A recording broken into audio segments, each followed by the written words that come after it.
여러분, 안녕하세요. 우리 이번 시간에는요, 이온이라는 것에 대해서 함께 배워보도록 하겠습니다. 오늘 수업을 듣고 나면요, 이온이 형성되는 과정을 모형, 그리고 이온식으로 표현할 수가 있게 될 거예요. 자, 우리 지난 시간에 배웠던 원자의 모형 한번 복습해 보도록 할게요. 원자 핵의 전하량이 플러스 7인 원자에서 전자는 나타내지 않은 모습입니다. 모형을 완성을 해보고 오른쪽 표의 빈칸까지 한번 채워볼까요? 자, 함께 볼게요. 지금 원자핵의 전하량이 플러스 7입니다. 원자는 언제나 정기적 중성이기 때문에 전자의 총 전하량은 마이너스 7이 돼야 되겠죠? 전자 한 개당 전하량이 마이너스 1이기 때문에 전자는 7개가 원자핵 주위에서 자유롭게 운동을 하고 있을 거예요. 이때 원자의 총 전하량은 플러스 7과 마이너스 7을 더해서 0, 즉 전기적 중성 상태가 되겠죠. 그런데요, 이 원자 모형에서 전자는요, 원자 핵에 비해 상대적으로 굉장히 가볍기 때문에 이 원자는 전자를 잃을 수도 있고요. 또는 얻을 수도 있습니다. 여러분, 이렇게 전자를 잃거나 얻어도 총 전하량은 0일까요? 전자는 마이너스 1의 전하량을 띠기 때문에 전자를 잃거나 얻으면 총 전하량이 0이 아니게 되겠죠. 이렇게 원자가 전자를 잃거나 얻어서 전하를 띠게 된 입자를 우리는 이온이라고 합니다. 자, 우리 그럼 본격적으로 이온에 대해서 배워볼게요. 이온이라는 건요, 전기적 중성 상태인 원자가 전자를 잃거나 얻어서 만들어진 전하를 띠는 입자입니다. 여러분, 이때 원자가 가진 모든 전자가 다 이동을 할 수 있는 것은 아니고요. 일부 전자만 다른 원자로 이동이 가능한데 어떤 원자가 이동 가능한지까지는 우리가 몰라도 괜찮습니다. 이온은 크게 두 종류로 나눌 수가 있는데요. 원자가 전자를 잃었을 경우 또는 원자가 전자를 얻었을 경우 이렇게 두 가지로 나누어서 생각을 해볼 수가 있습니다. 첫 번째로 원자가 전자를 잃어서 만들어진 이온부터 한번 볼게요. 먼저 중성의 원자입니다. 원자핵의 전하량이 플러스 11인 원자인데요. 원자는 정기적 중성 상태이기 때문에 전자는 11개가 존재하게 되겠죠?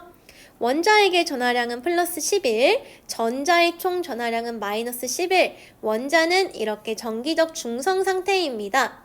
그런데 이 원자가 전자를 한 개 잃어서 이온을 형성한다고 해요. 자, 생성된 이온의 모형도 한번 그려볼게요. 먼저 원자핵의 전하량은요, 전자를 잃거나 얻어도 변하지 않습니다. 항상 일정해요. 그래서 원자핵의 전하량은 여전히 플러스 11이고요. 전자는 원래 11개 존재했었는데 한 개를 잃었으니까 전자는 10개 그려주면 되겠죠?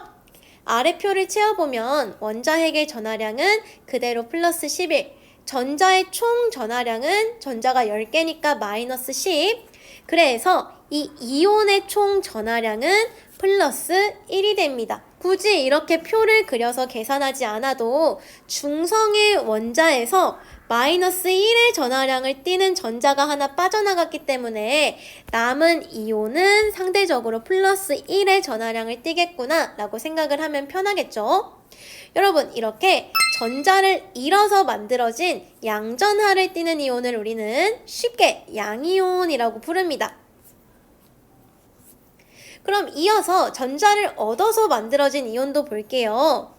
자, 먼저 중성 상태의 원자입니다. 원자핵의 전하량이 플러스 8이기 때문에 전자는 8개 존재하겠죠. 전기적 중성 상태입니다. 이 원자가 이제는 전자를 2개 얻어서 이온을 형성을 한다고 해요. 자, 모형 한번 그려볼게요. 원자핵의 전하량은 변하지 않기 때문에 그대로 플러스 8. 전자가 원래 8개였는데 2개를 얻었기 때문에 전자는 10개가 되겠죠. 전자 10개 이렇게 자유롭게 운동하는 모습을 그리면 됩니다. 아래 표를 채워보면 원자핵의 전하량은 플러스 8, 전자의 총 전하량 10개니까 마이너스 10, 그래서 이온의 총 전하량은 마이너스 2가 되겠죠. 여기서도 마찬가지로 굳이 이렇게 계산을 하지 않고 중성 상태의 원자가 마이너스 1의 전자를 2개 얻었기 때문에 마이너스 2의 전하량을 띠고 있겠구나 라고 생각을 하면 쉽습니다. 이렇게 전자를 얻어서 만들어진 음전하, 즉 마이너스 전하를 띠는 이온을 우리는 음이온이라고 하게 됩니다. 자, 바로 연습해 볼게요. 이온의 형성 과정 모형으로 나타내 보는 문제인데요. 모형을 완성하고 옆에 이온의 전하량까지 완성해 보도록 합시다.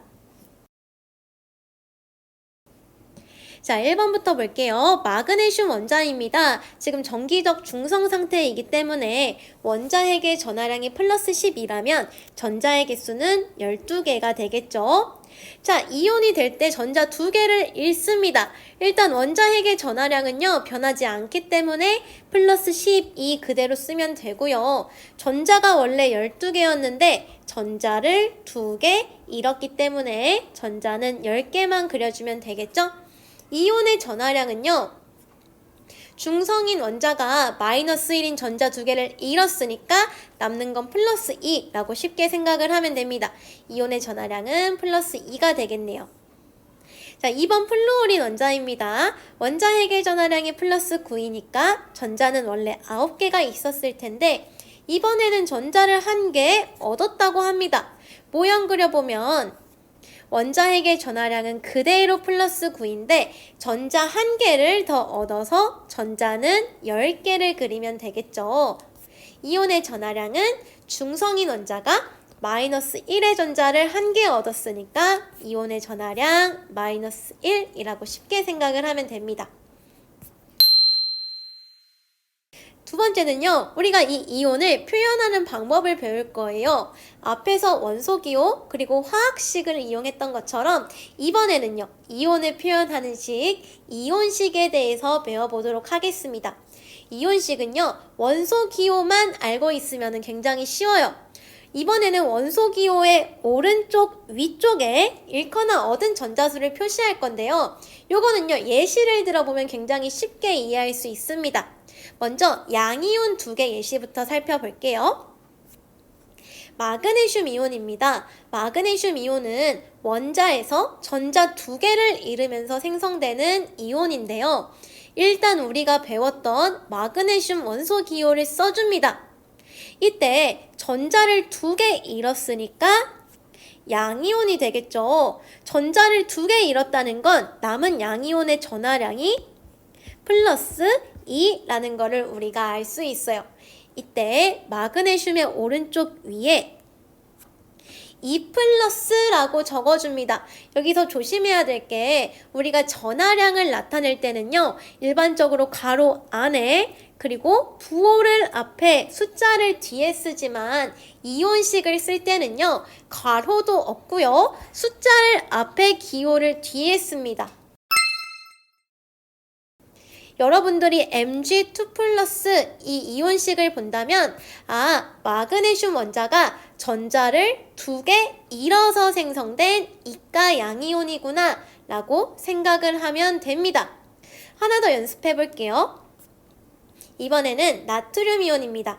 나트륨은 전자 1개를 잃어서 나트륨 이온이 되는데요.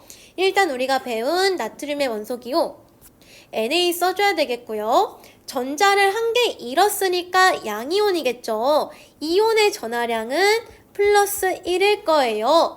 근데 이번에도 원소기호 위쪽에 표시할 때는 1 플러스라고 써야 될 것 같은데 눈치를 챈 친구들 이미 있을 거예요. 우리가 화학식 쓸 때도 1은 생략했었죠. 이온식 쓸 때도 1은 생략해 주어야 합니다. 여러분들이 Na 플러스 이 이온식을 보면 나트륨 원자가 전자를 1개 잃어서 이온이 됐구나 라는 거를 눈치챌 수 있어야 합니다. 자, 이렇게 양이온의 이름을 붙일 때는요, 원소 이름 뒤에 바로 이온이라고 붙이면 됩니다. 마그네슘 이온, 나트륨 이온, 굉장히 간단하죠? 이번에는 음이온 뒤에 볼게요. 먼저 플루오린 화이온입니다. 플루오린의 원소 기호는 F였죠. 전자를 1개 얻었다는 거는 음이온일 텐데 이때 이온의 전하량은 마이너스 1이 될 거예요. 하지만 이번에도 1은 생략해야 되겠죠. 플루어린 오른쪽 위에 1은 생략하고 마이너스만 쓰면 됩니다. 여러분들이 F- 이 이온식을 본다면 플루어린 원자가 전자를 한 개 얻어서 생성된 이온이구나 알면 되는 거고요. 근데 여러분 혹시 눈치챈 친구들도 있을 텐데 우리가 배운 원소 이름은요 플루오린이에요. 이렇게 음이온은요 이름을 붙일 때 원소 뒤에 뭐뭐 화이온이라고 이름을 붙여줍니다. 조심해야 돼요. 자, 이번에는요 산화이온이라고 해요. 얘는 좀 더 특이하죠. 산소가 전자 두 개를 얻어서 생성된 이온인데요. 산소, 염소처럼 소자로 끝나는 원소들은요. 소를 빼고 화이온을 붙여줍니다. 그래서 산소는 산화이온, 염소는 염화이온이 되겠죠. 굉장히 조심해야 합니다. 자, 그러면 이온식 써볼게요. 산소의 원소 기호는 5. 전자를 두 개 얻었으니까 음이온일 텐데 전하량은 마이너스 2가 되겠죠? 이번에도 숫자를 앞에 기호를 뒤에 써줍니다. O2- 라고 이온식을 표현하고요. 여러분들이 이 이온식을 봤을 땐 산소 원자가 전자를 두 개 얻어서 생성된 이온이구나 이렇게 생각을 하면 되겠죠? 이렇게 양이온과 음이온 이름 붙이는 방법이 조금 다르다는 것도 잘 기억을 해두시면 되겠습니다. 자, 그럼 바로 연습해 볼게요. 1, 2, 3, 4번 이온식과 이온 이름이 있는데요. 4개 모두 틀린 부분이 하나씩 있습니다. 지금부터 이 틀린 부분을 바르게 한번 고쳐볼게요. 자, 그럼 같이 보도록 하겠습니다. 1번 수소 이온은요. 이온식에서 1은 항상 생략해줘야 되겠죠? H+라고 써야 되고요. 2번 마그네슘 이온은요. 우리가 전하량을 쓸 때는 플러스 2라고 쓰지만 이온식을 쓸 때는 숫자를 앞에 써줘야 됐어요. 헷갈리면 안 됩니다. 마그네슘 이온은 Mg2+고요. Cl- 염소 이온. 이번에는 1도 잘 생략했는데 뭐가 틀린 걸까요? 그렇죠. 음이온을 쓸 때는요. 소자로 끝나는 원소는 소를 빼고 화이온을 붙여야 됩니다. 그래서 염화이온이라고 읽어야 돼요. 이거 굉장히 많은 친구들이 틀리는 부분입니다. 조심해야 되고요.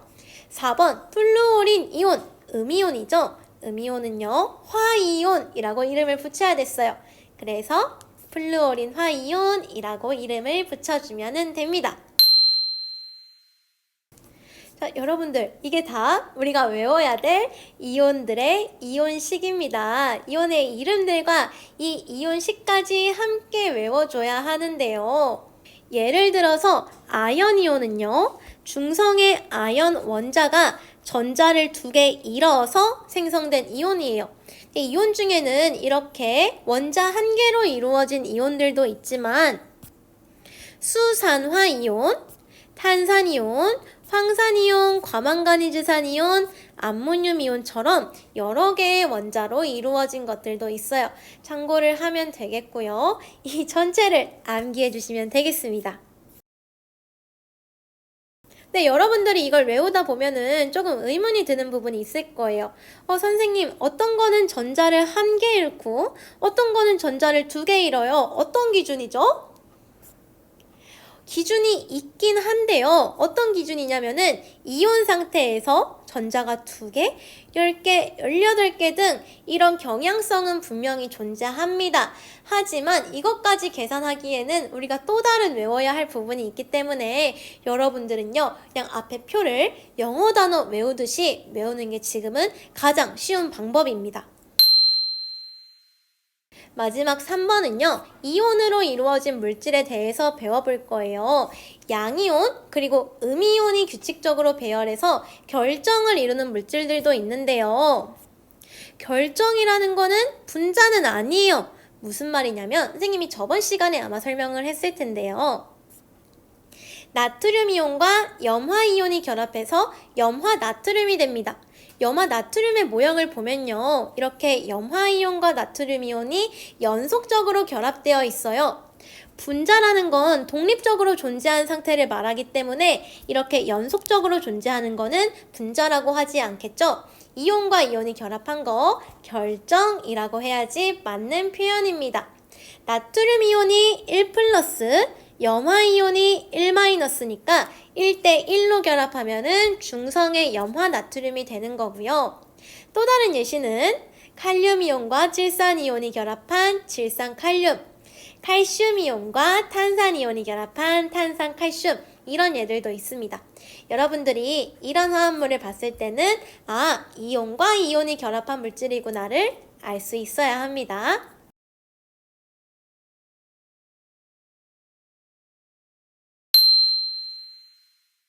오늘의 학습 목표 잘 달성했는지 확인해 볼게요. 오늘의 학습 목표는 이온의 형성 과정을 모형으로 나타내고 이온식으로까지 표현을 해보는 거였어요. 예를 한번 들어볼게요. 원자핵의 전하량이 플러스 3인 리튬 원자입니다. 정기적 중성인 상태에서요. 전자 한 개를 잃어서 리튬 이온이 되는데요. 원자핵의 전하량은 그대로 플러스 3이고 전자 한 개를 잃었으니까 전자는 2개만 그려주면 되겠죠? 이 이온의 상대적인 전하량이 플러스 1이기 때문에 이온식으로 나타낼 때는 원래는 1 플러스라고 써야 되는데 1은 우리 항상 생략하니까 그냥 리튬 플러스 Li 플러스라고 적어주면 됩니다. 여러분, 그런데요, 우리가 이 이온이 정말 양전하 또는 음전하를 띠고 있는지 어떻게 확인할 수 있을까요? 조금 궁금하지 않나요, 여러분?